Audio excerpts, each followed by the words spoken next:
তোদেরকে এখানে মারামারি করার জন্য গেছি। শোন, এখন এমন একটা দিন চলে এসেছে, আমাদের দেখে কেউ ভয় করতে না।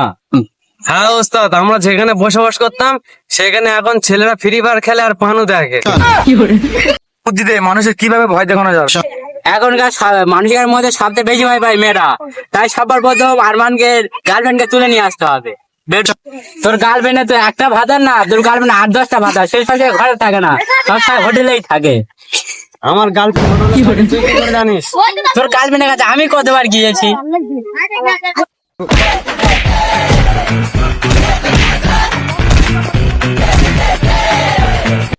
শোন, তোরা মারামারি করিস না। ঠিক আছে, কি বলুন? তোর গার্লফ্রেন্ডের কাছে কতবার আমি গেছি। ঝগড়ামারি করিনি, তুই কি বলছিলি বল। তারপর ওর গার্লফ্রেন্ডকে জঙ্গলে নিয়ে যাবো, তারপরে প্যান্ট খুলবো। আমি তোকে প্যান্ট খুলতে বলেছি। ওস্তাদ, জঙ্গলে 3টে মানুষ ঢুকেছে।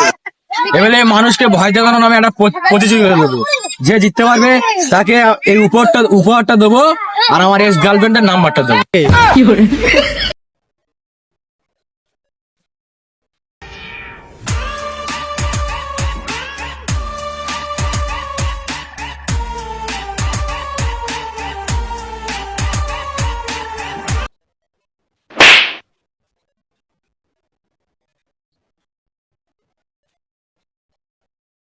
ওস্তাদ, আমরা এই প্রতিযোগিতা অংশগ্রহণ করবো না। কেন? যে আমরা কিছু ওস্তাদ মেরে দাঁত ধরে দিয়েছে, আমি এই প্রতিযোগিতা অংশগ্রহণ করবো না।